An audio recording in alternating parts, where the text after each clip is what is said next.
Atithi Devo Bhava, which means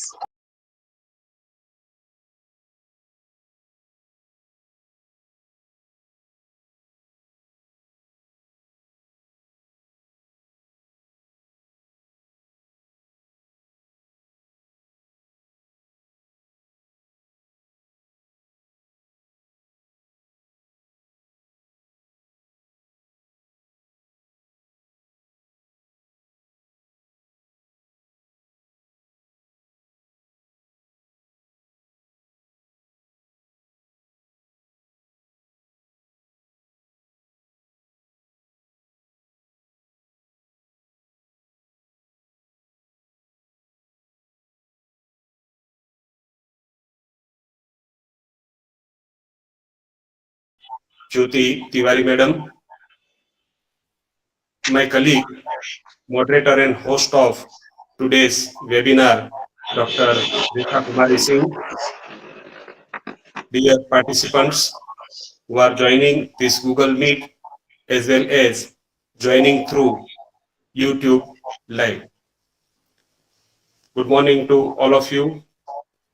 It is my pleasure to welcome you all on this occasion of webinar on National Education Policy 2020 Implementation Perspectives.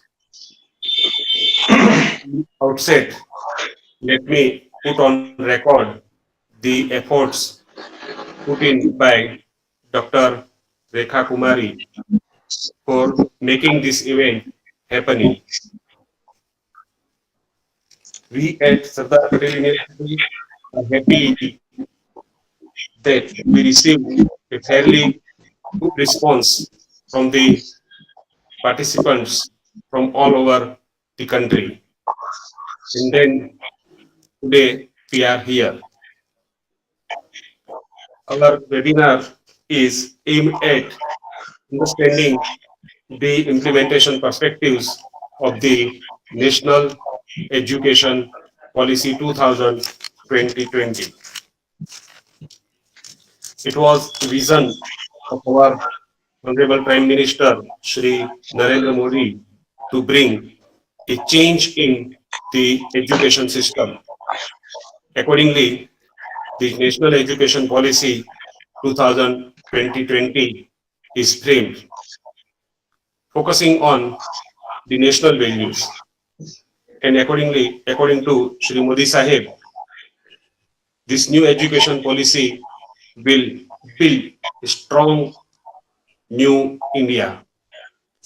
It is now our responsibility to make it happening. By the way, before finalizing the policy, the draft was sent to all the stakeholders. There were discussions and deliberations everywhere in the country, and then feedback was considered while finalizing the policy. And that is how now the new education, National Education Policy 2020 is with us. This policy is so that there will be pragmatic change in the entire education system, and it will definitely bring a new India. Many changes are proposed which are unprecedented. We feel that the entire world is looking to Bharat due to our strength and talents. The policy is framed to nurture all this. Now it is time to understand what are the perspectives implementation in the policy. So today our expert speakers who are uh, involved in the implementation were members of the implementation committee at various places, like Professor Kamlesh Joshipura is a member of the implementation committee in Gujarat State. Professor Singai is a member in the Karnataka State. They will throw light on the theme of the webinar. Once again, it's my pleasure to welcome these two distinguished professors as our resource persons. I wish this meeting a success. Thank you. Jai Hind. Over to Rekha Madam. Thank you, Hasmani sir, for your warm welcome.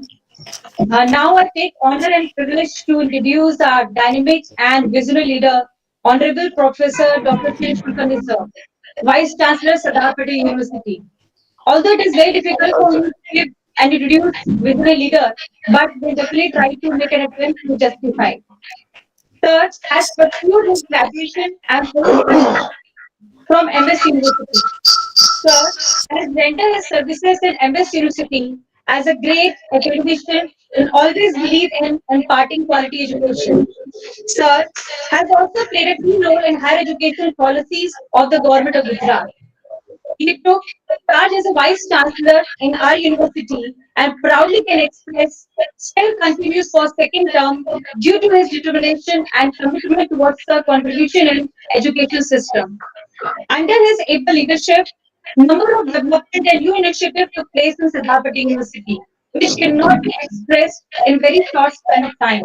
But to name a few, such as we are proudly to share that under his able guidance, our university could achieve third round of NET accreditation, not only improve its own scores, but its CGPA stands better than all publicly funded state universities in Gujarat. Sir has always tried to improve quality education under his able guidance. We have developed the academic curriculum which matches with UGC MHRD expectation in today's time.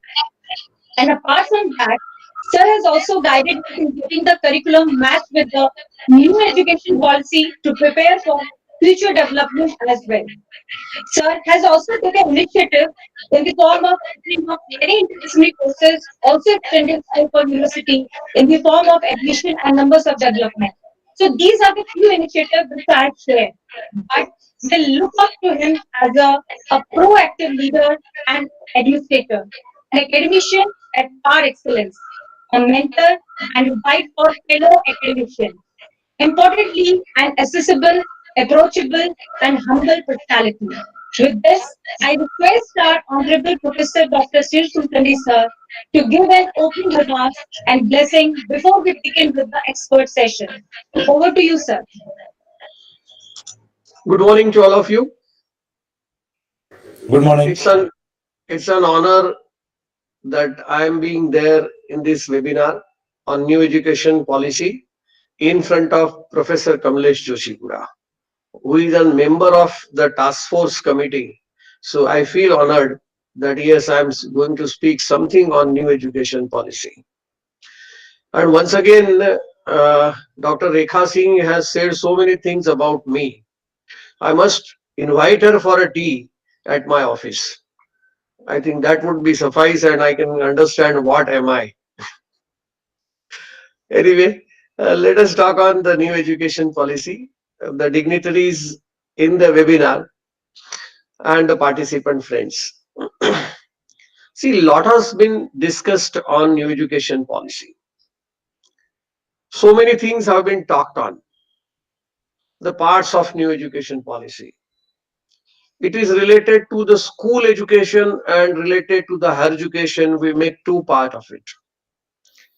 The school education is in 5 plus 3 plus 3, like that it goes ahead. So in school itself at the standard 6, it has been stated that internship will be introduced at standard 6. Obviously, that continues for higher education also. One more thing is prominently stated about it, that it the education should be multidisciplinary. If today we look at our all over India, the universities are for special subjects, and that is unitary again. Let's say the Gujarat Technological University, Karnataka Technological University, so on and so forth. So where comes the multidiscipline? So implementation of the new education policy, this limitation to the university. See, I can understand up to the medical science, medicine. I can understand that because it takes health care. But for other things like what I was talking about, the technology and engineering, the pharmacy, then we go for some other music and dance and some separate. Every discipline is separated from other discipline. So this multidisciplinary approach is to be introduced slowly and gradually, so that specified university for a specified subject. Now just before few months there was a teachers university. Up till now that B.Ed was with the every university. So teaching teachers was with all the universities, but now it is going to the teachers education. So this multidisciplinary approach is hampered in implementation of this new education policy. Number one. Number two, look at it, this pandemic has taught so many lessons to industry also, because the workers were leaving to their home, to their native places. So where they were working, that particular machine, that particular aspect that worker was dealing with. Now what to do if it is missing? So what industry has done across India, it has been observed that multi-skilling training has been given to the workers. That a worker who operates one machine, he was trained to work on another machine also. So one person can deal with different machineries. So he will become the multi-skilled. If I name it, a turner can be a fitter also. Those are so specific, turner and specific fitter. Why we should go for like this? So that multi-skilled teachers can be there. Because it's very difficult for any government to appoint the different teachers for different disciplines. Let's assume happened today also we are looking, there is a ban by the doctors. The doctors are saying how Ayurveda can enter into the allopathy. The operation theaters, the operating doctor of Ayurveda cannot be there in allopathy doctor. I think they have forgotten that Shalyakriya was there in Ayurveda also, and that all equipments which are there in Shalyakriya of Ayurveda, that is there in allopathy also. So this multi-skilling is objected. So here in the teachers, the language teachers who teaches Hindi, why he should not teach English? Why he should not teach the Gujarati? Why he should not teach any other mother language? So language teachers can teach as fast as more as possible. So there will be multi-skilling of the teachers. So the requirement of position of the multidisciplinary studies, we can have this. Let's say one more thing. As Professor Hasmani is in front of me, the mathematics and statistics. The teacher who is teaching mathematics, can he teach the statistics also? Some specifications are there, all right. But at the initial primary level, I'm saying primary level. At a primary level, a teacher of mathematics, can he teach the statistics also? So like that, multi-skilling in workers, multi-skilling in education also, can it not be possible? Look at officers also. The officers, those who are dealing with HR, they can deal with the legal aspects also. So legal officer can be a person for HR also. So this type of multi-skilling is possible in teaching, so that number of positions required in teaching can be reduced. So that is what I am trying to tell you regarding multidisciplinary approach. One more thing is coming to my mind, that whenever we are talking about affiliating university should not be there. Those colleges should go for autonomous colleges. They should award the degree. Today also the UGC is having or awarding the autonomous status to the various colleges. Across India, this aspect is there. So the university can encourage such colleges, that why they should not go for autonomy in academic aspects, in where there is a teaching, learning and evaluation, that autonomy can be given. Can we begin with this? That all of a sudden we cannot stop, that affiliating universities are not there. Suddenly we cannot do it. But can we go step by step? So in that step by step, autonomous colleges awarded by the UGC can be asked for. Now they are independent, they can award the degree also. So then the affiliating universities can be out of that affiliation, and they can go for more and more research.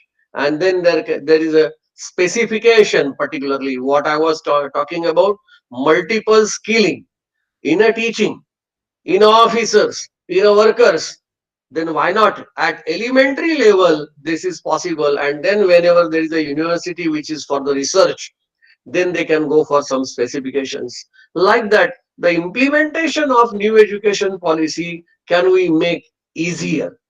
So making the universities non-affiliating, a specific research oriented universities, it will enrich the nation in the knowledge. And their very important aspect, that is shortcuts in the educations are very fast. Read the newspapers nowadays. Every student wants that there should be online examination so that unfair means can be used. That's what the newspapers are saying. So this is a psychology, emotions. Can they be changed by the new education policy? But I know that it will take a lot of time. It will take nearly 15 years that the psychology and that emotions will change, and the people, that is the parents of the student, if they change, then this type of psychology, the emotional shortcuts will be barred from this, and that will help the real culture of India.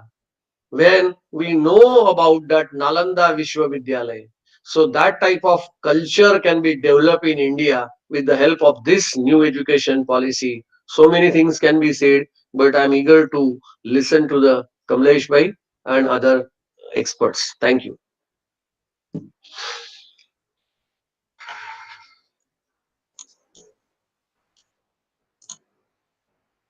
Thank you, sir, for your kind words and blessing, which always motivate us. Um, Now, I would like to introduce our first speaker and for today's session, Dr. Chetan Singai, sir, Deputy Director, Ramaiah Public Police Policy Center, Associate Professor, Ramaiah University of Applied Science, Bengaluru. As far as studies are concerned, Sir has pursued his master education in political science and MPhil from Jawaharlal Nehru University, New Delhi. Sir has obtained his doctoral degree from National Institute of Advanced Studies, Indian Institute of Science, Campus, Bangalore. Sir has number of feathers in his cap as far as excellence is concerned. Sir has achieved the prestigious Erasmus scholarship to pursue masters in lifelong learning policy and management. That is a joint degree from University of London, Denmark, and Spain. So I feel proud to express Sir is a recipient of Social Justice Medal Award by the Ministry of Law and Justice, Government India, for his services towards human rights, women empowerment by the Honorable Chief Justice of India in the year 2007. As far as Sir has rendered his services as a visiting faculty in number of renowned institutes such as Julius University, then Germany, Tamil Nadu National Law School of India, University Bangalore, Saint Joseph College, etc. As far as Sir Association is concerned, Sir was associated with Janagana Center for Citizenship and Democracy, Bangalore, as a research fellow. Also as a research associate with Department of Administrative Reforms and Public Grievance, Government of India, New Delhi. And also he is associated with number of projects in National Human Rights Commission, New Delhi. And he has rendered his services in various projects such as higher education, issue of social justice, health, nutrition, and political reforms. Most important for the purpose of today's invitee for today's session as an eminent speaker, Sir had been nominated as the member of committee to finalize the draft National Education Policy 2020, which is constituted by the Ministry of Human Resource Ministry, Government of India. And Sir is also associated with committee to draft the National Education Policy through the Ministry of Human Resource Development, Government of India, New Delhi, as a chief consultant. And Sir has also appointed as a subcommittee member of subcommittee in National Education Policy, Governance and Regulation, Karnataka State. I'm happy to announce that yesterday only his book was launched and it is forwarded by Dr. Uh, Chidanand Reddy Patel sir. He is a professor of law, Karnataka State Law University.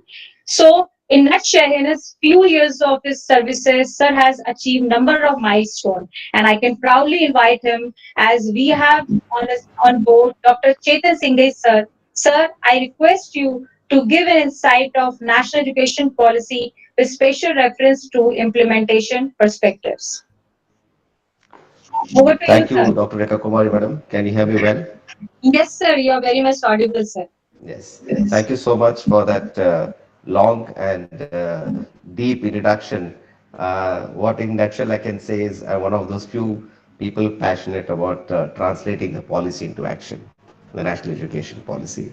So I think we should all come together and make this happen.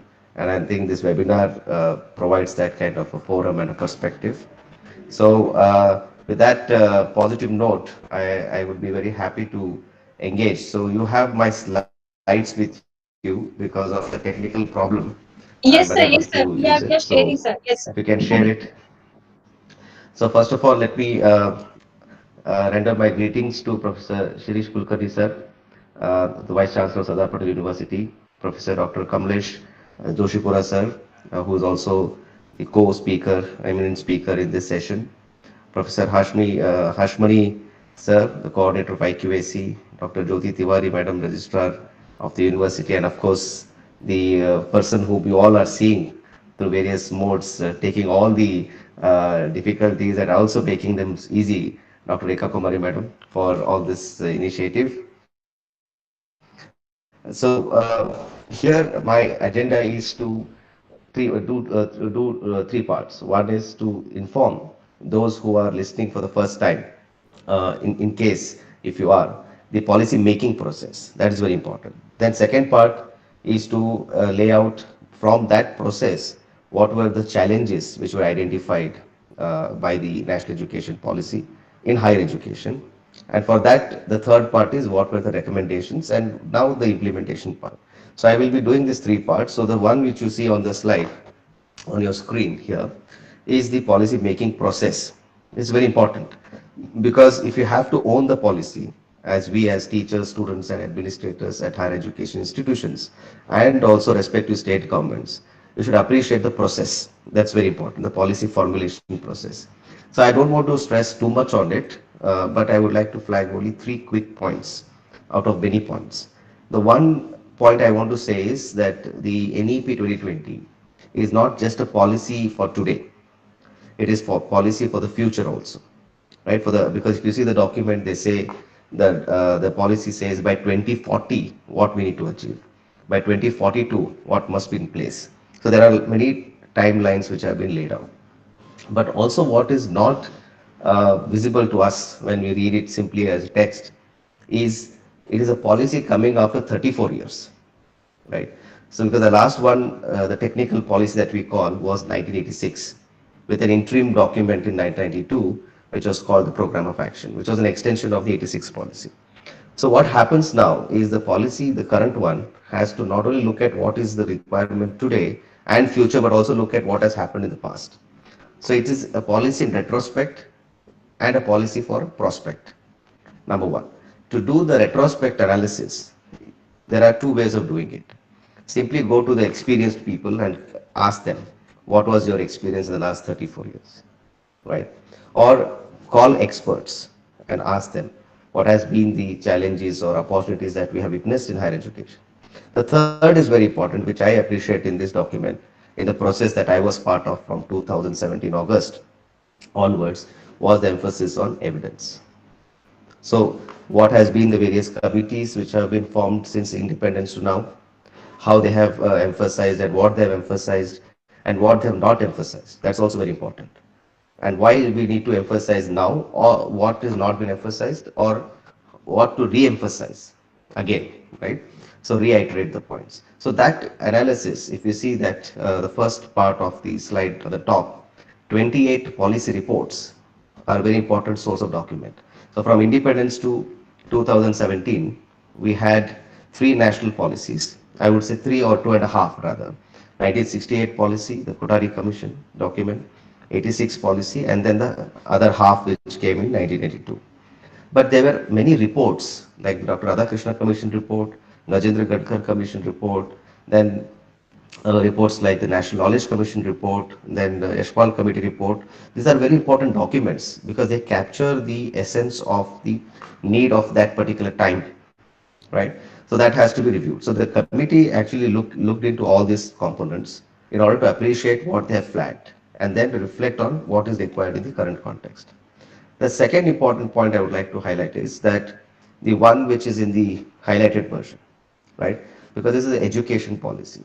Like health, education is a very important social aspect which is involved in, and every individual is affected directly or indirectly, right? We listeners here are directly influenced by education, but there are many who might not be listening, but they're indirectly affected by it. So there is nationwide requirement of acknowledging what is a need. So there was a consultation process which took place. And that led to the themes which were coming. Themes like governance, themes like autonomy, accountability. So 25 themes were organized. From that 25 themes came the another set of consultation with experts, when the policy points. Then came the global best practices. That's the last point I want to flag, along with the another point on the action plan. When we talk about global best practices, very often we ignore our own local practices. So what I meant by global practices here is, while appreciating our past, the Nalanda Takshashila model, Vikrami Vallabi, Vikramushila Vallabi model, what was that was one model. But also looking at our neighborhood, Sri Lanka, Indonesia, Malaysia, Bhutan. So I would urge all of you to get some time for yourself and read the National Education Policy of Bhutan, which is available on Google. You just feel so happy reading that document. If you are really a passionate and a concerned person in the field of higher education, it kind of brings you that perspective. No wonder they are also at the top of Gross National Happiness Index, right? So that's where the education becomes an instrument of a conducive social environment and economic environment. So that also was a document which was very important that became part of the discussion. Then the last second point that I want to highlight in this context is the idea of writing about higher education issues from an evidence perspective. We all are teachers. We all are students in various capacities and administrators.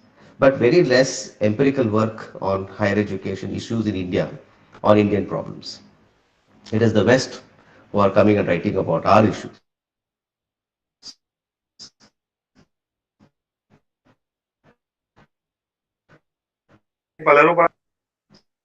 So when we go to when the policy making process is happening, we wanted to collate what has been the larger thought process on issues of higher education in India, right? So that was very limited, and that led to a challenge. If you go back to the previous slide, madam, I'll let you know when to move to the next slide. If you can go back to the previous slide, Rekha, previous slide, Dr. Rekha. Hello, Dr. Rekha, can you hear me? Yes, sir, we did it. Can you go back to the previous slide? Yeah. So in this, that red line which you see on the right, the red line which you see, yeah, yeah. The red line is a very important line. That is there was this draft which was in public domain for a long time, which was there in the perspective for the feedback of the public and the concerned stakeholders. But what happened was after NEP, which was there in the May 2019, it was supposed to be something which nation had to review and give suggestions. But after the red line that you see, NEP 2020 there, in the small blue color oval circle there, is the current document which that you have access to public domain, 66-page document. The orange one, the round big circle is the 484-page document. The small circle is 66-page document. So what happened between this 484 pages to 66-page document? That's very important. So when the 484-page document was in public domain, people who are stakeholders who are concerned about this, the sector and others, they gave their inputs, and then those inputs that's where another committee was formed, committee to finalize the draft NEP. So that is where they had to review each suggestion, comment, and then arrive at a conclusion that what to be included, what to be excluded, and why we need to, because each of these comments are very important, suggestions are very important. So that led to the final version, which is the document which you have in hand, which is now we are looking at the second stage, that is third stage rather, draft stage, finalization stage, and now the implementation stage of the NEP 2020, right? But the red line why I want to bring there was when the suggestions were solicited from the nation, it is us, the educationists or the people in education, who did not give much feedback, I must say. Rather, it was very limited to the expectation that we had. But of course, we got good representation across the nation, but it could have been better. So we have to own the document because it is going to affect us in course of time. That's my quick thought. Next, going to next slide. Madam, you can hit the enter button many times because there are many points. So 11 points are there. So you can continue finish because of the time I'll go. Please continue. You can use the arrow mark. You can fill up the slide. Yes. Go ahead. Go ahead. So from that process that I showed in the previous slide, there were discussions that how do we then use this evidence that was collated through consultation, previous reports, then again expert consultation, literature review, global best practices. From all this process, it was important to identify what are the challenges because any policy must know or identify what are the problems because for which you need to make the policy.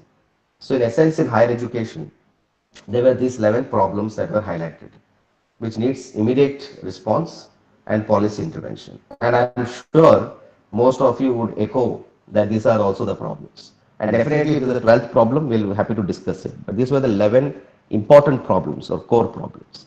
I'll not belabor all the 11 problems, but I will only flag 3 points here.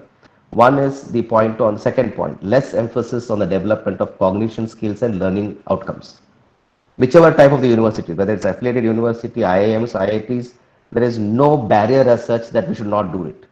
But we create our own barriers often because of various reasons, right? There's no such direction or a guideline or a circular that we should not do it. In fact, it is other way around that we should be doing it. So that was the major problem. So it means there is a systemic issue. How do you address it? Was so each of these 11 problems we see recommendations which are given in the document, the 66-page document. The second, which is highlighted in the red, limited teacher and institution autonomy, right? That is also a big problem, right?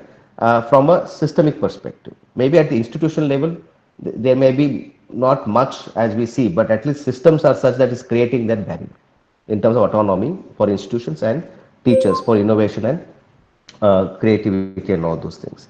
The last important of all the 11, which I see, is the problem of the regulatory system, which is in the point number. Can you hit one more time, madam? The key. Yeah, this one. No, one more. Yeah, ineffective regulatory system is another important challenge. Ineffective meaning actually in the draft version, the word was used disempowering regulatory system. Our regulatory bodies are not empowering us; they are disempowering. But in the revised version, it has been mellowed down a bit by saying it's ineffective.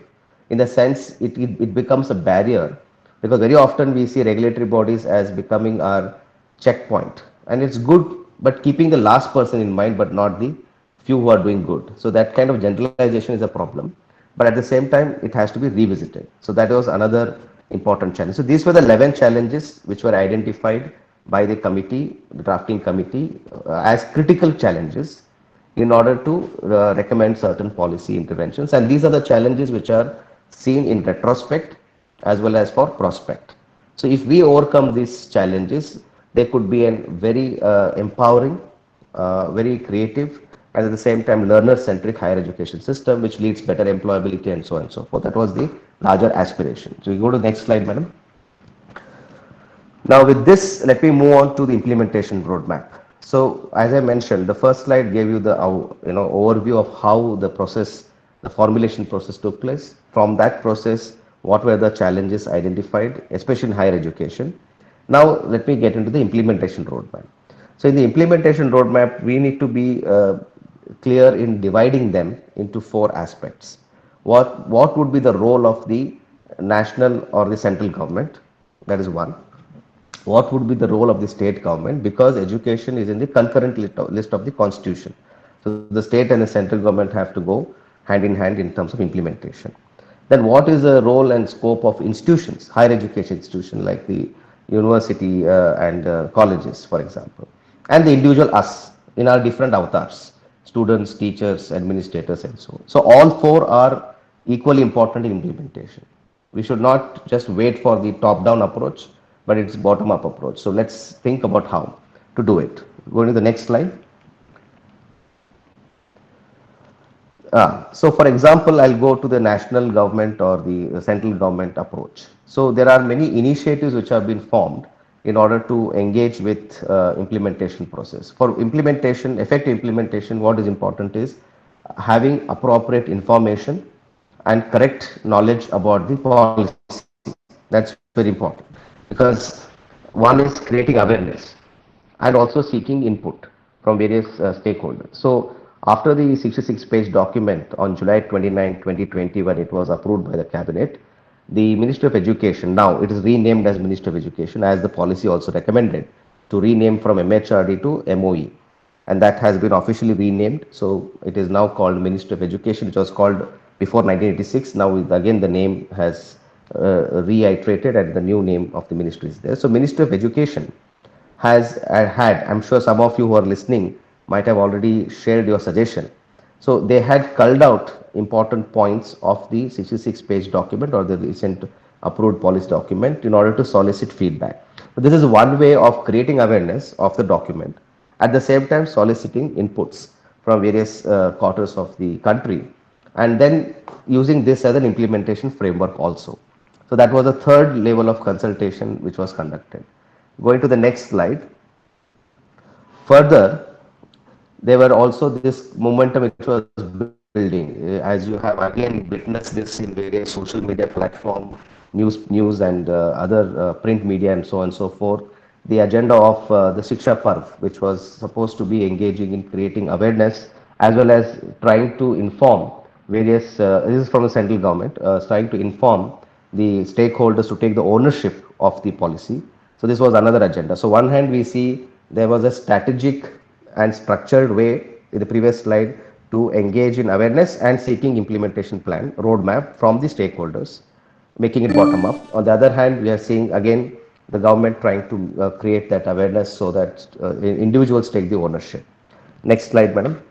Then the UGC, in the next slide, you'll see University Grants Commission had constituted 9 expert groups who are going in detail to each of the themes or sub themes of the 66-page document, right? So 9 such bodies were identified, or expert groups were identified, which was headed by many qualified scholars and experts in the domain.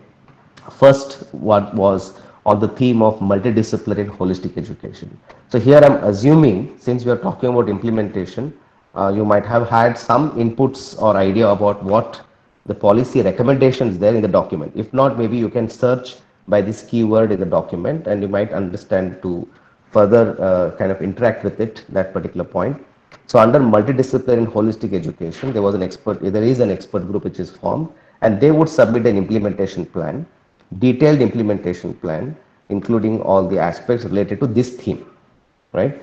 Whether setting up how many multidisciplinary and research universities must be there in the country going forward. So these are all recommendations. So it will have an action plan, operational plan, and all those things. So that is the and they also have conducted, like almost these expert groups have conducted nationwide consultations.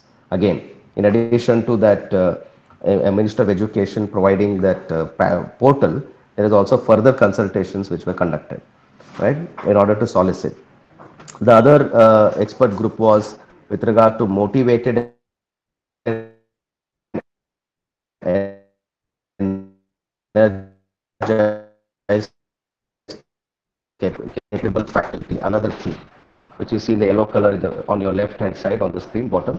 Motivated, energized, and capable faculty is another theme. So that is another expert group working on it. This is another important contribution of the National Education Policy 2020, because that is a chapter itself in that.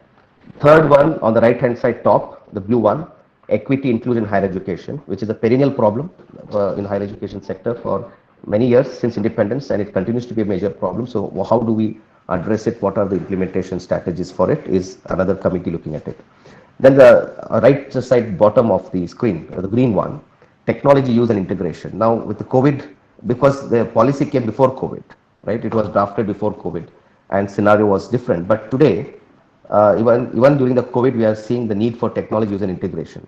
So the policy almost had a full-fledged chapter on it, that how technology should be integrated and what should be the role of technology there. That's another point. Now, next slide, madam. These are the four expert groups. The remaining five I'll show in next slide.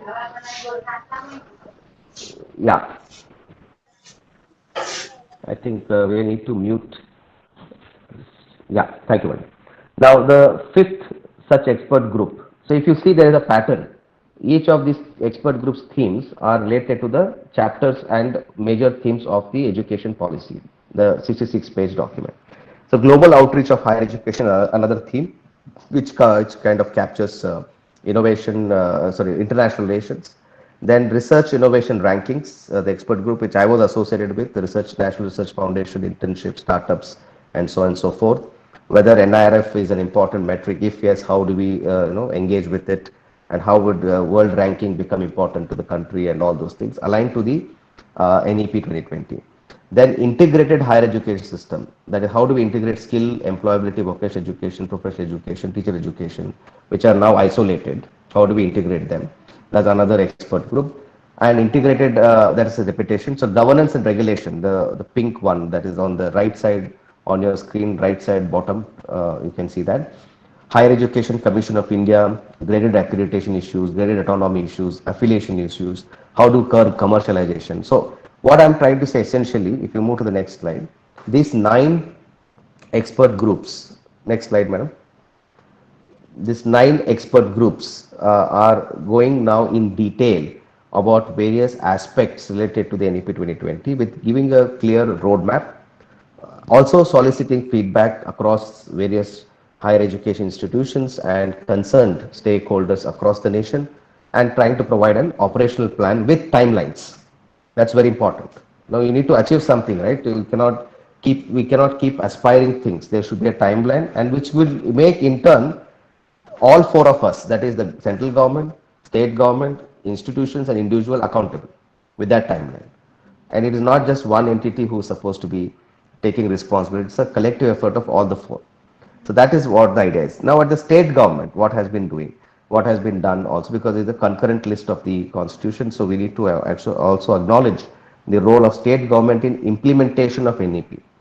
So keeping the spirit and ethos of Indian constitution, as I said, respective state governments are now constituting, and some of them have already constituted, but there are few who are still constituting task force, right, to implement NEP at the state level. So state higher education council, like Gujarat has the state council for higher education also, or commission. In some states there are commission, there are some states we have council. They are taking lead in conceptualizing the implementation and task force. And at the same time we have what should be the priority, because there are some things which NEP demands to have amendments, like the State University Act, for example. Does it need completely you need a new act, or with amendments you can accommodate to the recommendations of the NEP? So these kind of debates and discussions are and financial aspect, how do we engage in creating more and more financial sustainability in order to implement what is to be done in short term, mid term, and long term. So these are the discourses which are coming in this implementation task force. So, and mostly the many states are looking at 2021 academic year to start making this kind of an impact and changes, because of the pandemic. Because of the pandemic also there is some delay in implementation, and rightly so. But at the same time, the pandemic has opened up an opportunity like this, where we are having time to engage in dialogue and discussion at the same time. But in the terms of implementation, it would take some time, and I think my estimation is that next academic year, much of the states are going to start implementing some of the aspects which are not having major financial kind of imposition on the state, but at least those legislative aspects can be brought in. Like Government of Karnataka on Monday, this Monday, has adopted the cabinet has adopted NEP and the implementation task force report. So this, if I'm not wrong, this will be the first state to do that. So now the momentum is building. Slowly, they will, when the cabinet has accepted it, it will be discussed in the Legislative Assembly, then respective amendments will be brought in and so on. So this momentum is going to build slowly. And the task force which was submitted by us, the committee where I was part of, there was very clear discussion that what needs to be done in short term, mid term, long term, and as in the cabinet has taken the necessary approval. That's the state government role. So what I shared in the previous slide was the central government role. They are trying to do implementation that way, slowly bringing up that kind of a. But it's a very commendable approach, because the process of having the expert groups, process of having um state governments, taking the lead. It's very interesting momentum that one can argue here, because policies usually die down if there's no not effective and appropriate response. So now we are seeing response coming. Now, if you go to the next slide, this is an example of the government of Karnataka. This was the document which is called as the Implementation Plan Karnataka National Education Policy, which has been approved by the cabinet, for example. So respective state governments are going to come out with that. So November 7th, they have actually submitted it, and on December 8th, they have accepted in the cabinet. So that's momentum which I was talking about. Uh, Next part. Yeah. So another example here is that, as I said, regulatory. I'm just giving examples because there are many points which we cannot cover in this time-bound interaction, because it's too wide a document, because it's coming after 34 years, because and there are such challenges that needs deeper interaction. But for example, in Karnataka, in that document which I showed in the previous slide, this is the operational plan, implementation plan. Set up a higher education regulation. In that, what reforms we should bring in regulation? Because as I said, regulation or disempowering regulation was a challenge. So using that, and there are policy recommendations which are made in NEP document. Now, how did Government of Karnataka respond to it as an implementation or action plan? So the Government of Karnataka said we will have set up a state higher education regulatory council. Then we will have State Education Council, which is aligned to the General Education Council in the document. We will have State Higher Education Grants Council, aligned to the Higher Education Grants Council in the NEP document. But the state government Karnataka thought we'll have another one called State Council for Research and Innovation, which was not there in the NEP document. But it was NEP document talks about promotion of and building collaboration for research and innovation. So they thought we could have another body. This is the state government which has thought like that, right? So the first three are directly linked to the NEP 2020 document. The fourth one on the screen that you see, State Council, is an extended version of the National Research Foundation, which is there in the NEP document also, right? So now each one have their own roles, but aligned to the principle of NEP. That is light but tight principle, which is there in NEP, so on and so forth. I'm going to next slide. This is the state government initiative. Now, what can we do at higher education institution level?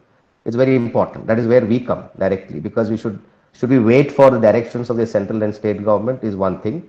That is our decision, or whatever we can do little in our respective classrooms is another thing, right? So that is where we need to now also see if we have to internalize the NEP 2020 and take the ownership of the document in the interest of education and higher education. How do we engage?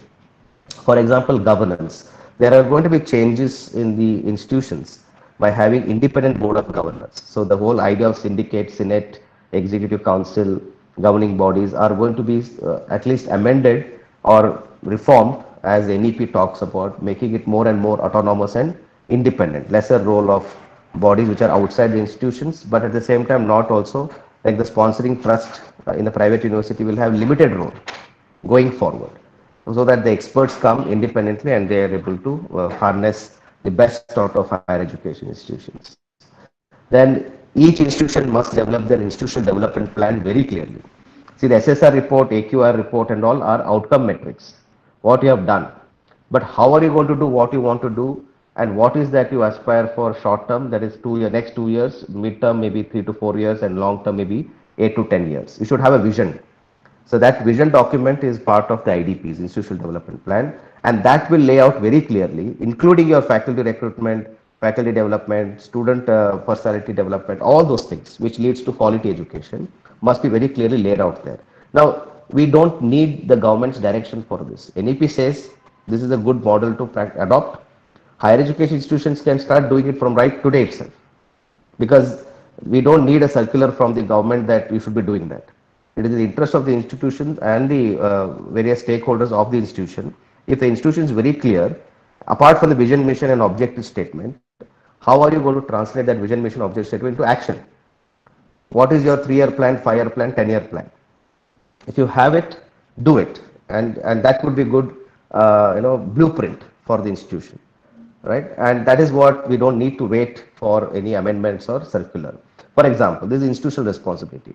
Then recognizing, identifying, and fostering the unique capability each student. Again, we don't need any circular direction from UGC or respective state government. We might be doing it. It's not that we are not doing it, but can we do it in alignment with what the NEP envisages? Holistic education, integrated education, competence-based learning, skill-based learning, and so on and so forth.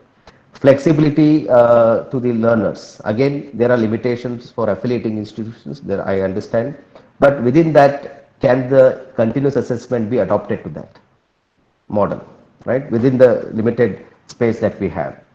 Multidisciplinarity, holistic education. I think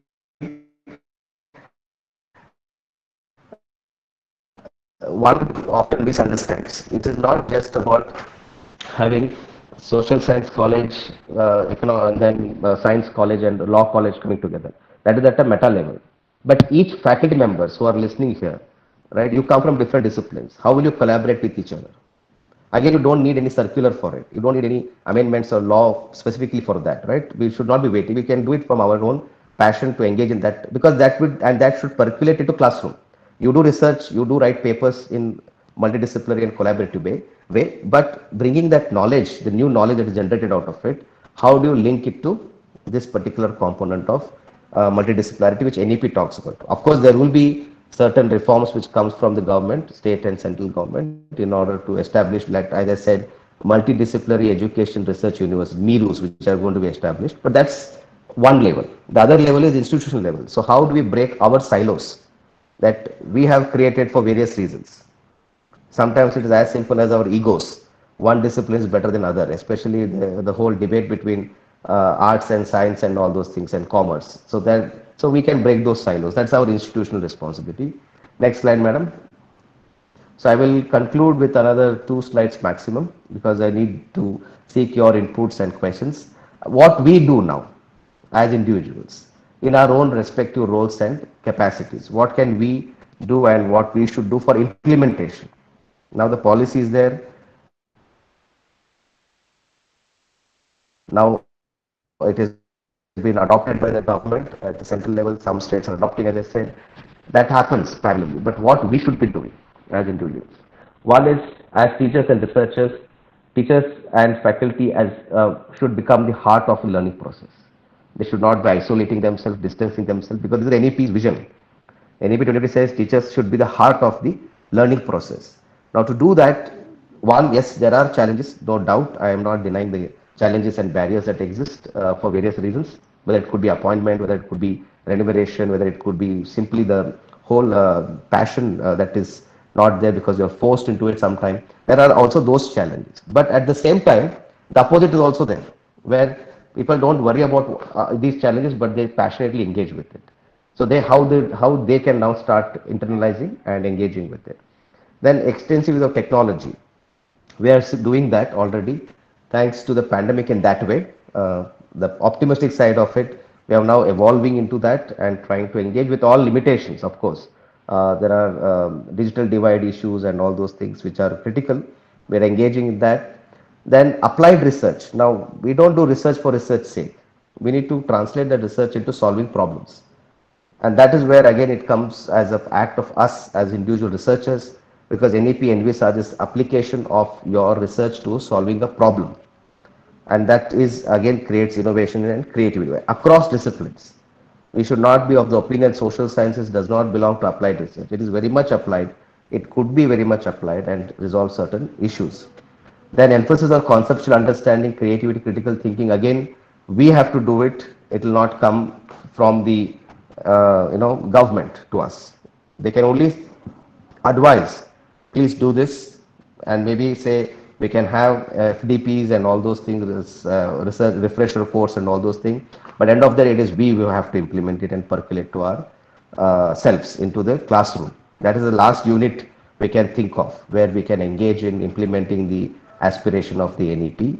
And I think, as I said earlier, no hard separation between art, science, between curricular, extracurricular, very important, right? So at the school level, it becomes the norm. Parents also say, don't waste time on curricular, extracurricular, and co-curricular. In fact, NEP says the distinction should not be there. Everything must be curricular. Sports must become part of curriculum. Arts, culture must become part of curriculum. NCC, NSS should become part of curriculum. Because moment it's extra and co-curricular, there is no interest.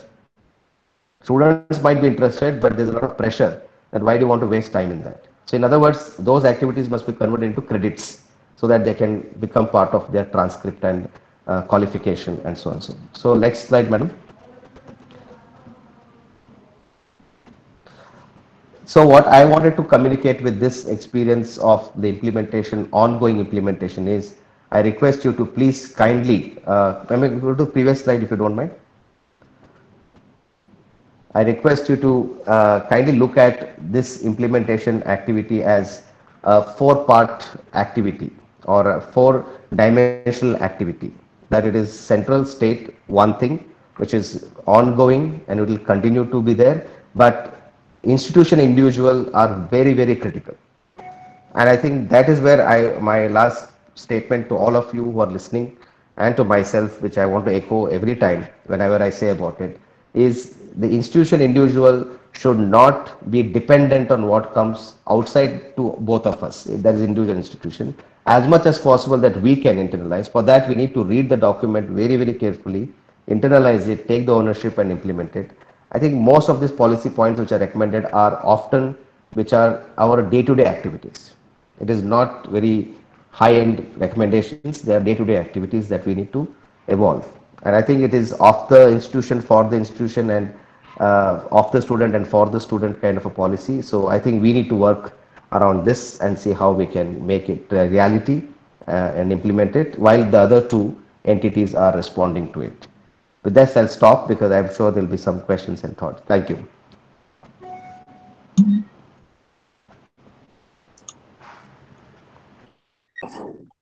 You know, in what way, the institution should equip the teachers to attain heights through this national educational policy. And the onus is on the institution to carry this forward. Especially, I am speaking in the regard to the private educational institutions. Hear you. Yes, sir. So, what is your opinion with respect to this, sir? Because most of the Yes, teachers sir. working in private institutions, I do find they do different challenges. So, apart from the workload given to the teachers, the better off is what teachers do think is at what time evening 4 o'clock does reach, so that I have taken Yes. classes throughout the day, and with three different subjects being taught in a day, I think the workload is one important criteria to be looked at. And the other part is what I'm trying to say is, as an institutional point of view, what should the institution do to implement this national education policy to benefit the teachers and the community at large? Yes, sir. Thank you, sir. Thank Yeah, you. Madam, I can yeah. take few more questions and then respond to this question. I'm noting down these Sir, what I questions. feel you just answer this question because already we are also lacking with time and question whatever we have. Definitely we will send it them to through mail. So because another speaker and guest is also waiting for his session. Okay, okay, okay. Yeah. Yes, Yes, sir. sir. So thank you, Professor Om Prakash sir, for this question because Yes, it's a sir. very critical question and this is a practical issue because when policy is being drafted, there was this experience of people giving suggestions and inputs that the very fact that majority of the faculty are unable to take ownership of this exercise that they're part of. So that is why the erstwhile policy is recommended for refresher courses for faculty development program, wherein this kind of an culture builds. Unfortunately, much of these refresher courses were not refreshing, and faculty development programs were not developing.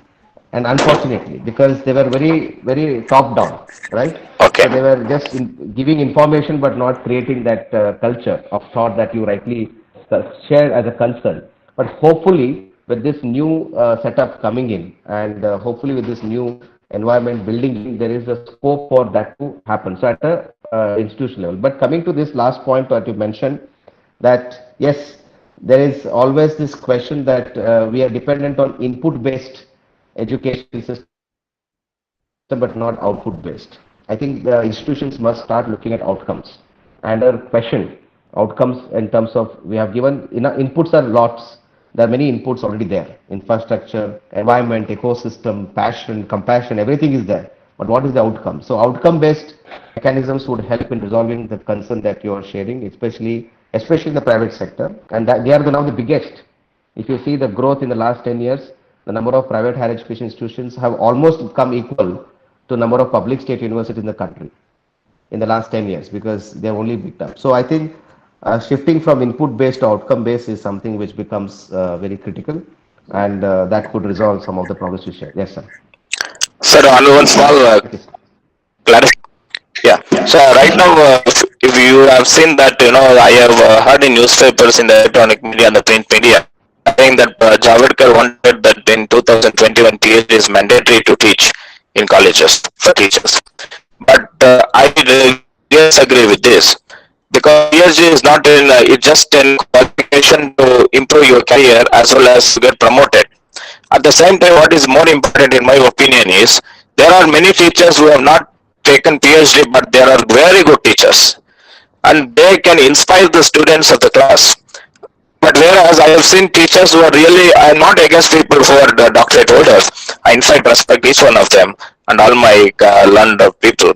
But what I am trying to say is, if you make it PhD mandatory for the teachers to see that the teaching pattern improves, I really disagree with this statement made by Javadkar. What's your opinion on this, and what did the NAP say about this, sir?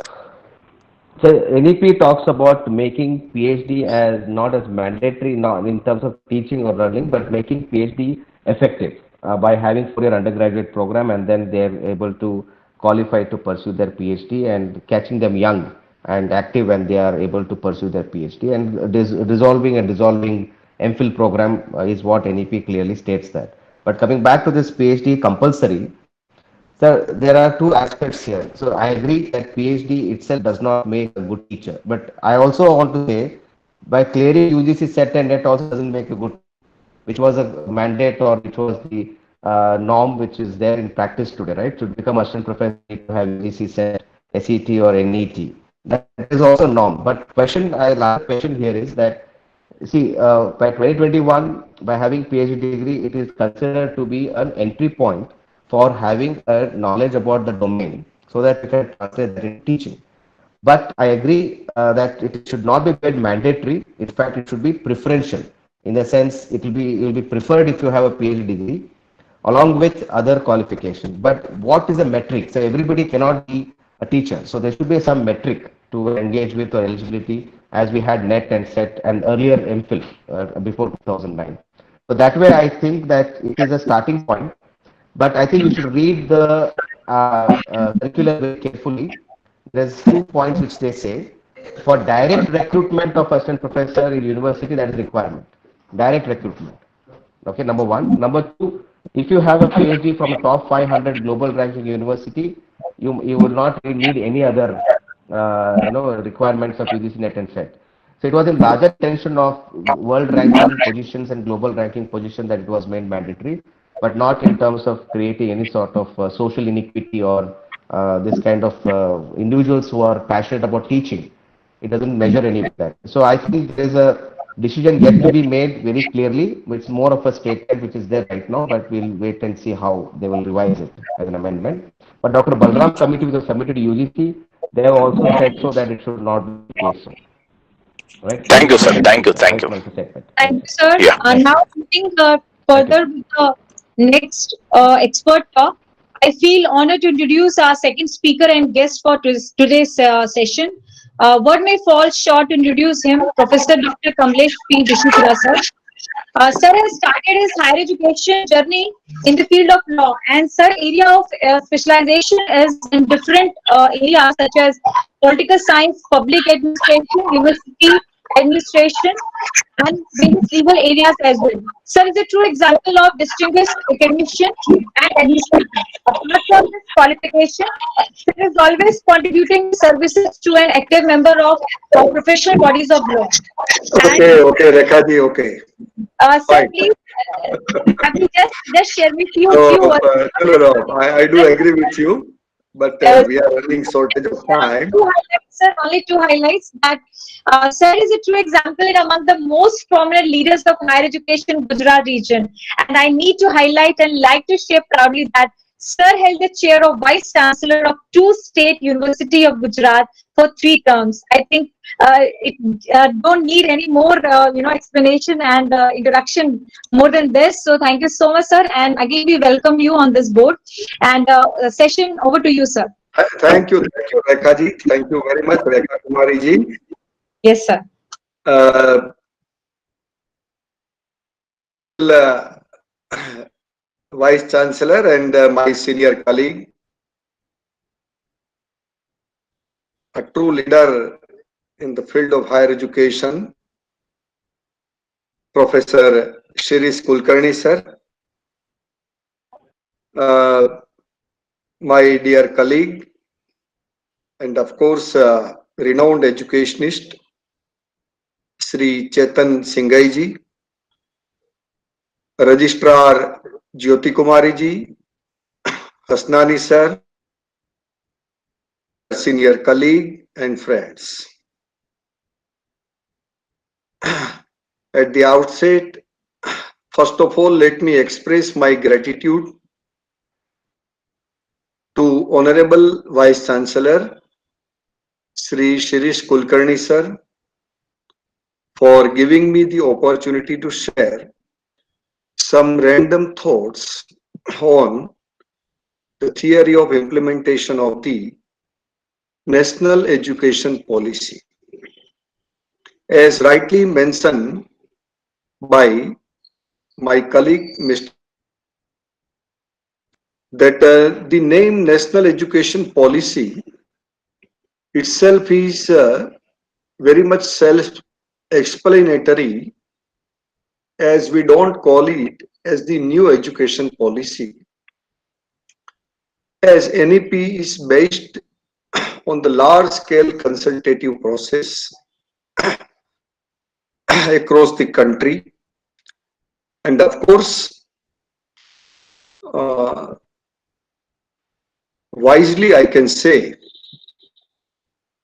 with a very much wise decision that the framers have taken, because it has also covered certain unfinished task of the previous policies, recommendations, committee reports, as mentioned by Mr. Chetan, about the importance of certain areas and avenues which have been enshrined in previous policies, reports, and the recommendations. So, we call it as the National Education Policy. Even between the DNEP and the NEP, that particular buffer time, different state governments across the country, they have already initiated the consultation process even during the draft National Education Policy regime. And ultimately, National Education Policy is with us. I would like to quote a famous sentence of Radhakrishnan ji, a famous incident when Professor D.S. Kothari met him after the submission of the Kothari Commission's report, if I don't forget, 1968 or like that. I think it was 67. Then in a light vein, Kothari ji asks Radhakrishnan ji, "Sir, what's your suggestion about this new policy?" Categorically, Radhakrishnan ji told Kothari ji, D.S. Kothari sir, that I am having 3 sets of suggestions about the implementation policy. First one is implementation. Second one is implementation And the third one is also the implementation. So, as per my firm belief, the new policy can be successful only after its recommendations are implemented well. So the need of the hour carved out a plan of action with the respective state governments across the country and the respective state universities within the state of Gujarat.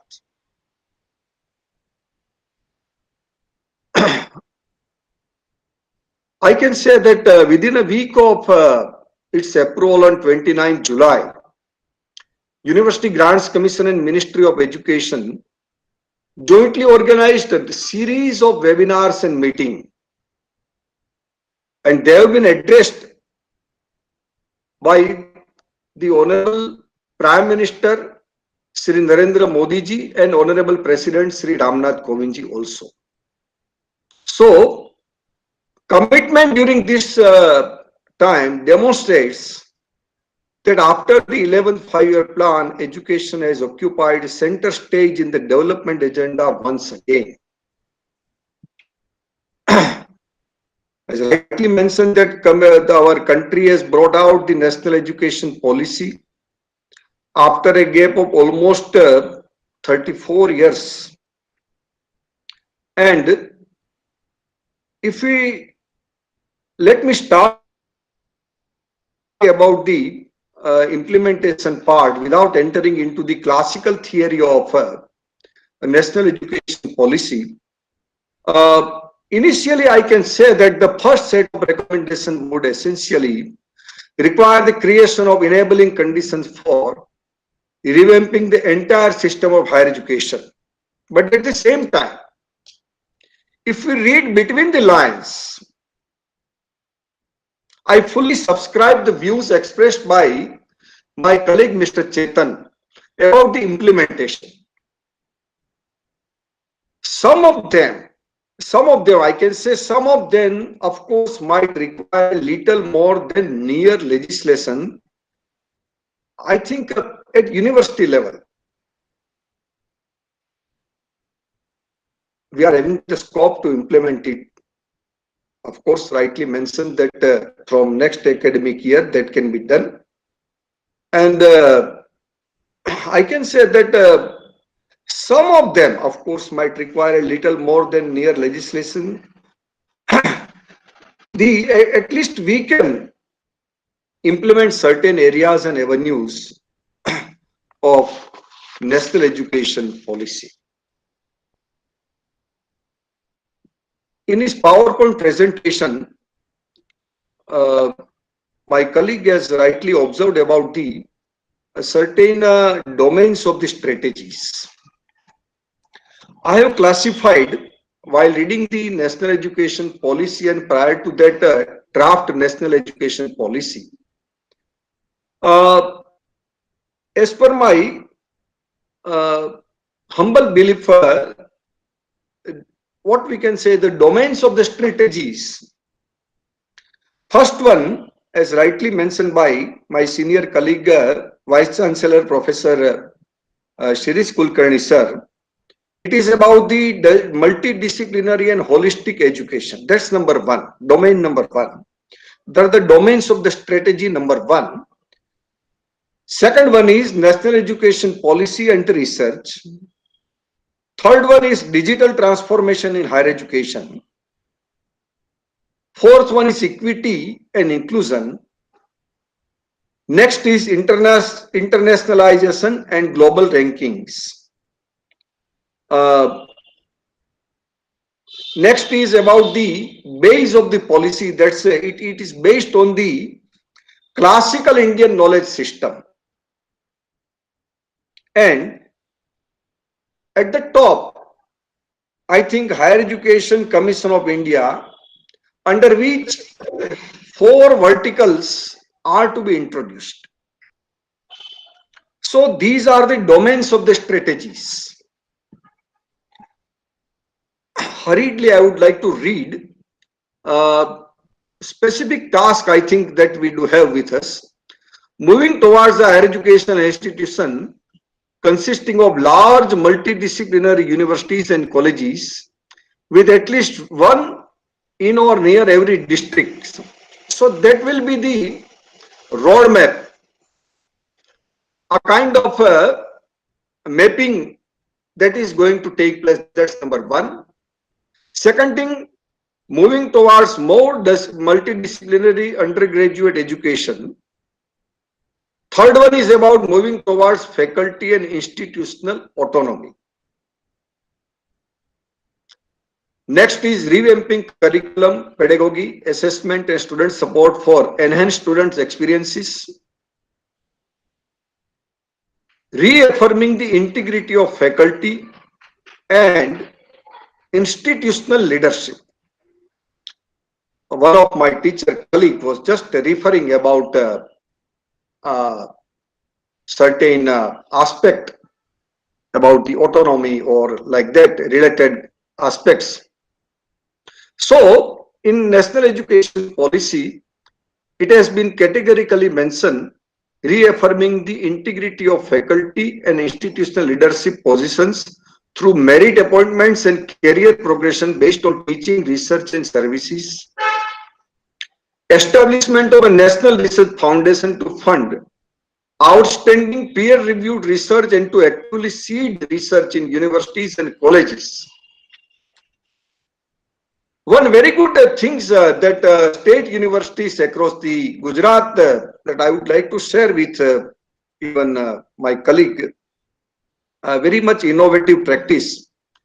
Almost all the universities across the Gujarat, rather state universities, they have already introduced the seed money project to nurture the idea of research amongst the young and dynamic teachers.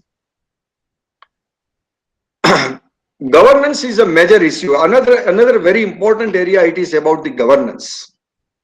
Governance of higher education institutions by high qualified independent boards having academic and administrative autonomy.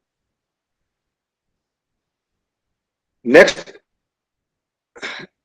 categorically it has been mentioned about the light but tight regulations by a single regulator for higher education.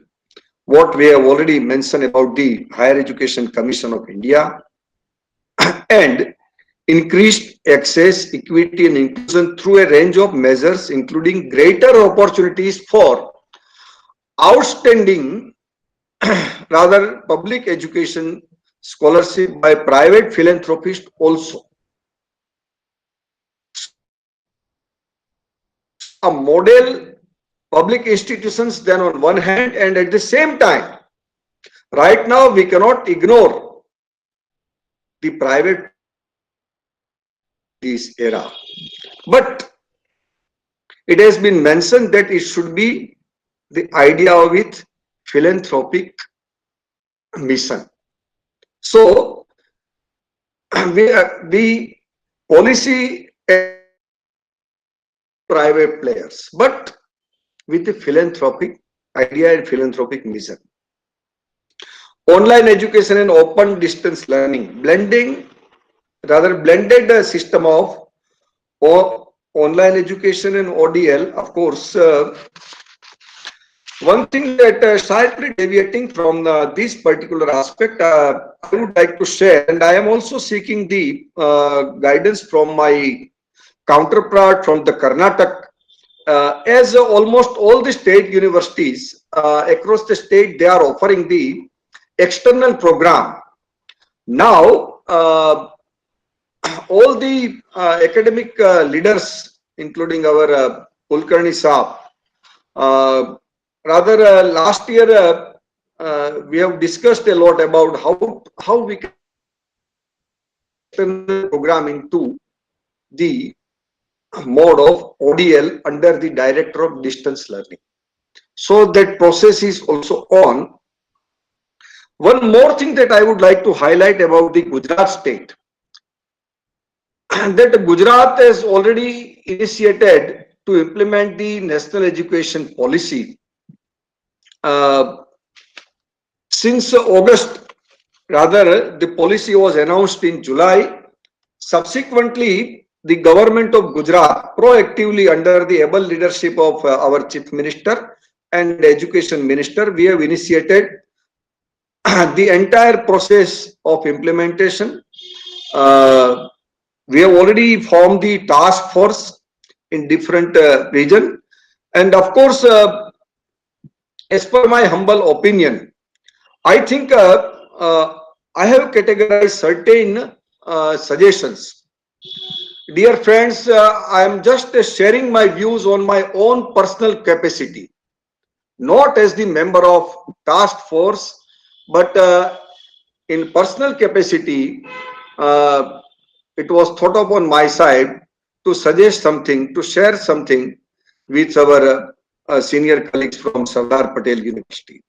So let me start certain suggestions on my part.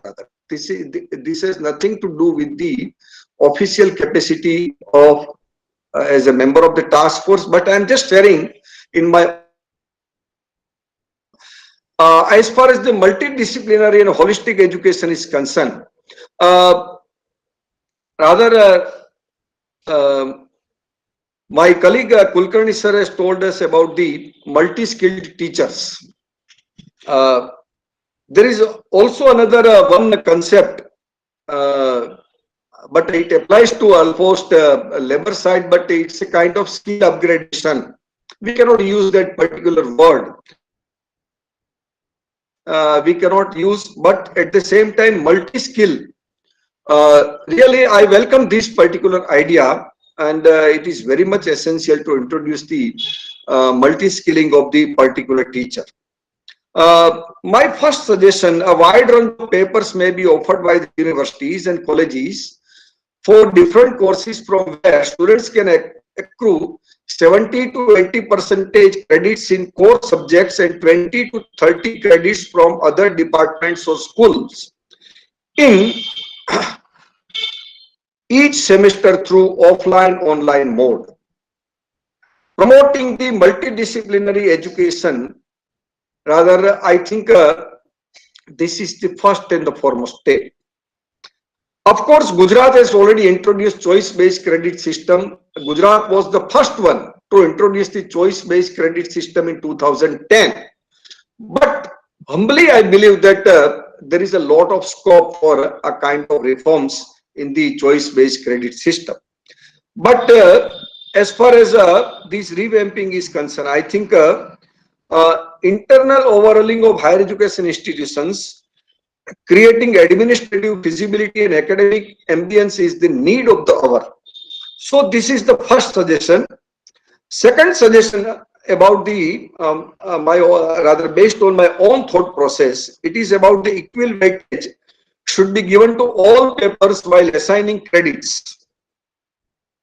So if you are going to assign the uniform credit to each and every subject, I think we'll get a very good response from the students also. Especially students should be encouraged to pursue courses of their interest if they are offered by the other neighboring universities, colleges, or in online mode. So I think equal weightage is the first essential in this regard. Effort should be made to incorporate more and more vocational subjects and soft skill. If we look towards the past experience, during our school time, we have heard about the vocational education program. Unfortunately, during the two past policies, the vocationalization of the education, apart from establishing of ITIs and all these things, polytechnic and other things, I think the vocationalization, the theme of vocationalization and vocational education with the higher education miserably failed in past. It was introduced in school then time, but it didn't work. And ultimately it has to close down. So we should be very cautious while introducing the vocational programs in higher education, looking to the past experience which was miserably failed, even during the two consecutive policy of union government. My own idea rather, let me share one very good combination that I suggest. As per my humble opinion, I think as far as this multidisciplinarity is concerned, I am giving you the 10 example of a bunch of the subject. Say for example, economics, anthropology and select foreign language, law, forensic science and cyber law, that's number 2. Medical science, applied linguistic or select foreign language, that's number 3. Home science, food science, arts and marketing. Next is social sciences with mathematics and statistics, computer science and linguistics, archaeology and computer science, MA English and a select foreign language, MBA psychology and proficiency in select foreign language. So why I am sharing this, that we can at least start our thought process before next academic year, so that we can easily introduce a kind of culture of multidisciplinarity as per my opinion. I think another, as I am giving you the exact, though I am a student of law, I am giving you another example about the interrelation of biotechnology with the subject of humanities, commerce and law. How it can be worked, how it can be implemented, how we can adopt.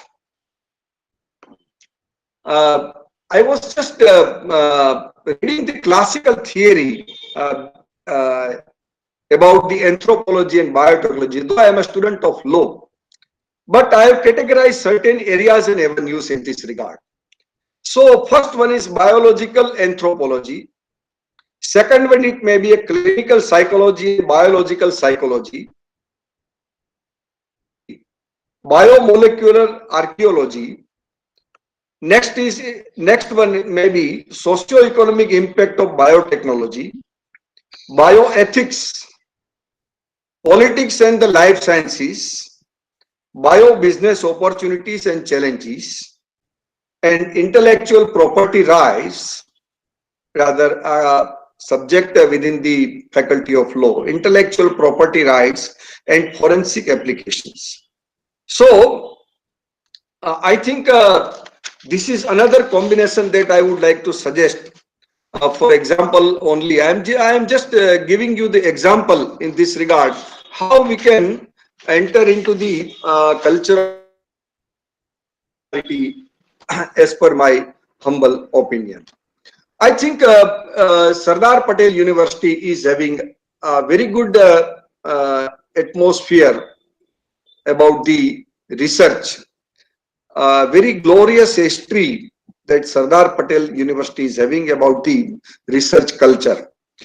Since long, I visited number of times this university.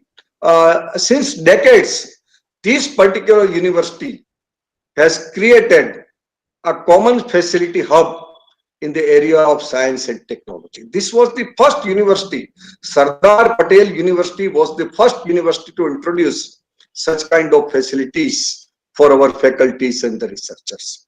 So I think to promote the research, I think it will be very much appropriate for Sardar Patel University to introduce new research theories enshrined in our national education policy. I have categorized, I am having a 7 suggestions in this regard, just to promote the multidisciplinary research.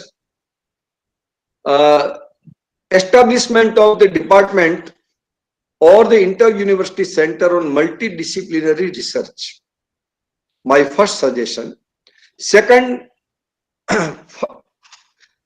as we have already introduced the seed money project in my university, I think Sardar Patel University has already introduced in a different form. So we can start a seed money project and fund multi-interdisciplinary projects. Third one, create a center of excellence, which is already there. Gujarat government has already introduced a theory of center of excellence, and since last 2-3 years, I think Gujarat has already introduced this particular model of center of excellence. Another area where Sardar Patel University has already done, which has been suggested by the National Education Policy under the area of research, rather, centralized instrumentation facilities. This has been done since long in our own Sardar Patel University. Sharing of available resources among the higher education institutions. Research funding by public institutions, private institutions, philanthropy, PPP model, and industry institution action cell. It requires, of course, as per my humble belief, it requires accountable processes and continuous monitoring as far as these new research culture is concerned. I think a very good example has been set up by the Banaras Hindu University as a I used to visit Banaras Hindu University as a member of academic council. But as far as applied research is concerned, I think Banaras Hindu University has done a remarkable job. Let me share categorically certain job. First one is I think BHU was the first one to diagnose the Kala Azar fever. So Banaras Hindu University is having that a glorious history. Second one, efficacy of oral rather treatment of VL. Third one is HIV associated neurological disorders. Banaras Hindu University was the first one to introduce this particular aspect. And of course, soil fertility map of adjoining districts. This has been done by government of Gujarat also right now. And high pressure processed Italian millet porite. This has also been done by the Banaras Hindu University and a National Aroma Mission. These are certain areas and avenues that Banaras Hindu University has done a remarkable job. I think as far as Gujarat initiated the implementation process, but this is my own education. There is a lot of debate about the online education, whether that can be supplemented or that can be substituted. We got the opportunity to organize such kind of meetings on a virtual mode, and of course, but at the same time, as per my humble opinion, I think virtual mode can be supplemented, not be substituted. No substitute for face-to-face teaching learning. This is my own humble opinion. No doubt that experience can be enhanced with digital transformations, and digital transformation is another area where National Education Policy believes that usage of multi-platform, but I think classroom teaching cannot be replaced with the online virtual mode, and as per my humble belief, it can be supplemented, it cannot be substituted with the classroom teaching. Certain is I have to mention about the uh, consultation process of task force. Almost all the universities has opined as far as the implementation process is concerned. Uh, I must mention that Sardar Patel University has come up with a clear-cut idea. Our senior professor have been deputed by Honorable Vice-Chancellor Kulkarni sir to represent the Sardar Patel University during the consultation process. And Sardar Patel University has come up national education policy in a phased manner. So I think these are certain areas and avenues that Gujarat has already initiated the implementation strategies. But I think as far as a last point that I would like to discuss in this regard, it is about the capacity building for the outreach program. As rightly mentioned by my colleague that NCC and NSS should be the part of curriculum. The text which has been given in the national education policy,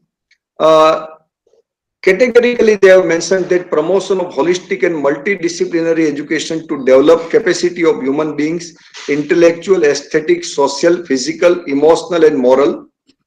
Then capacity development should be across all domains of the knowledge.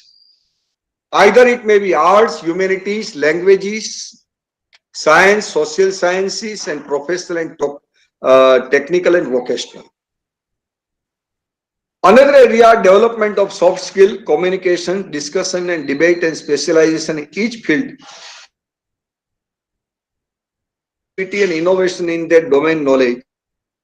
Designing curriculum and pedagogy for stimulation and sharing of learning experience to achieve program goals. Special academic programs for internal, social and strategic outreach. Now, at this juncture, I would like to mention that the classical theory of idea of engagement. As far as our young minds are concerned, I think idea of engagement should be at the top. Outreach program, not the classical outreach program or the limited domain of the outreach program, but I can say that idea of engagement is very much important at this juncture.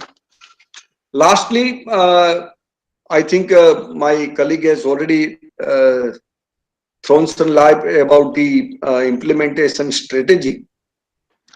Gujarat has categorically come out with the implementation strategy, and I think Gujarat has already established the task force, and the entire consultation process is on the verge of completion, and we are on the fag end of submitting the reports.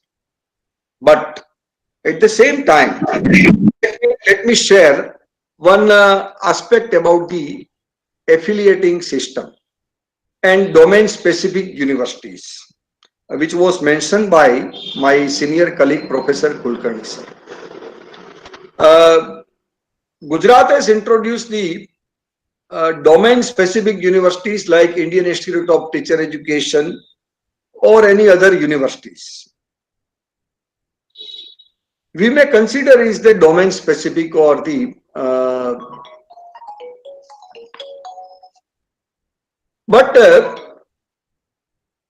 say for example, certain domain specific universities, they have already offered a kind of multidisciplinary subjects within the university. Specialization may be there. Specialization may be there. And of course, even the most advanced countries in the area of teacher education, say for example, one example of teacher education, to create the world-class teachers. The example of Finland, Helsinki University, which is to be considered as one of the best model for the teacher training. Even such institutions, Helsinki universities and other their counterparts, they are also having the specialization on one hand to create the world-class teacher, and at the same time they have introduced the multidisciplinary culture within the framework of the domain. Say for example, national law schools. Say for example, national law schools. National law schools, that's specifically created for the world-class legal education. But at the same time, our national law schools are also offering the multidisciplinary approach. They are also introducing the, say for example, BA BCom, BA LLB, BCom LLB, such kind of integrated programs that they have already introduced. True, I do agree with that. That in NEP, it has been categorically mentioned that such kind of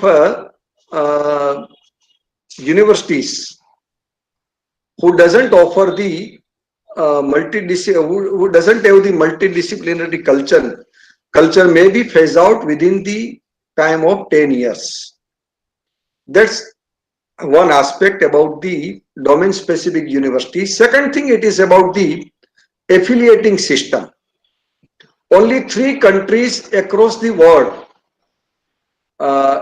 as a part and parcel of the then Commonwealth countries during the colonial rule, the affiliating system, it was introduced. Now the 3 countries are having the affiliating system: India, Pakistan and the Bangladesh.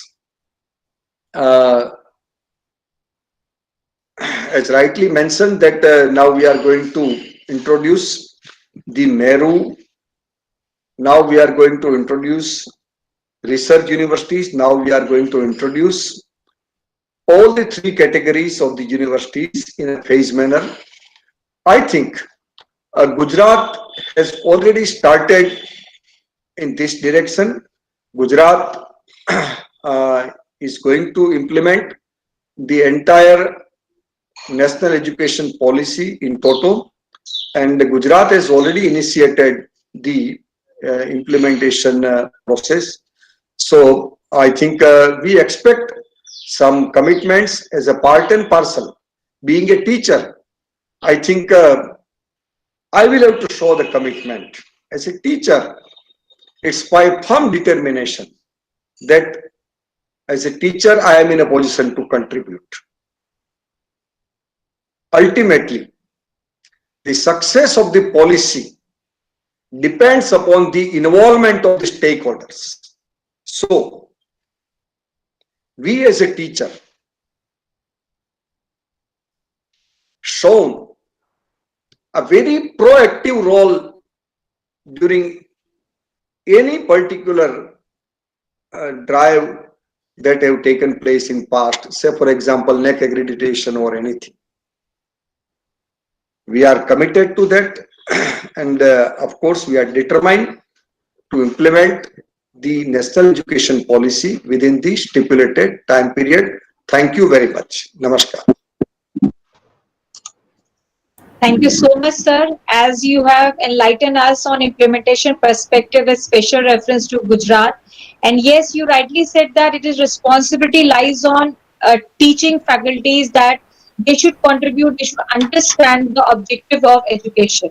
So thank you so much, sir. With this, moving forward, our program cannot be completed without thanking and gratitude to the people who have made the possible to make this event grand success.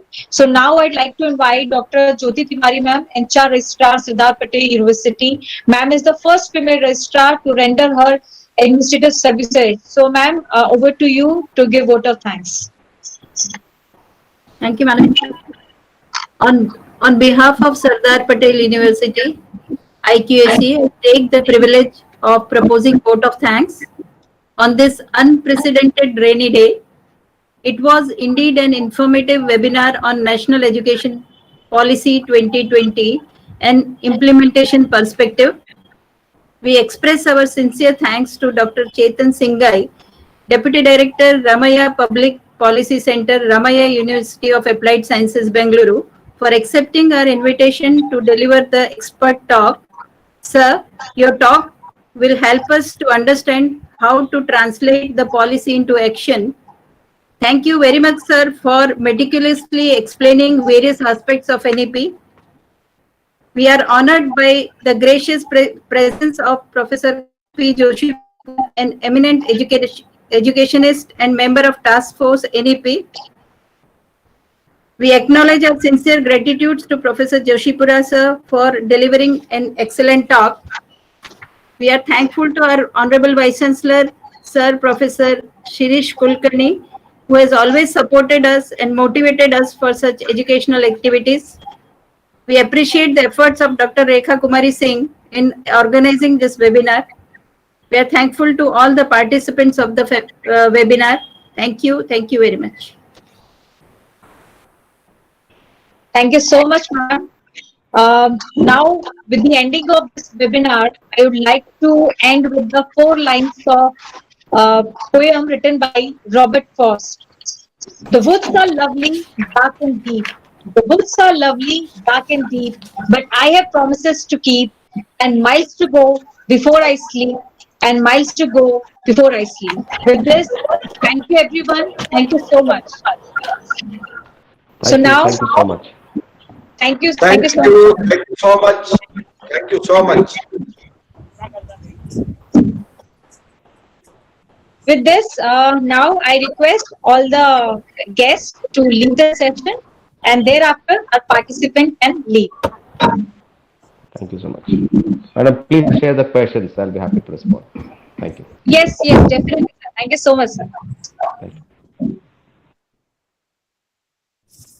you.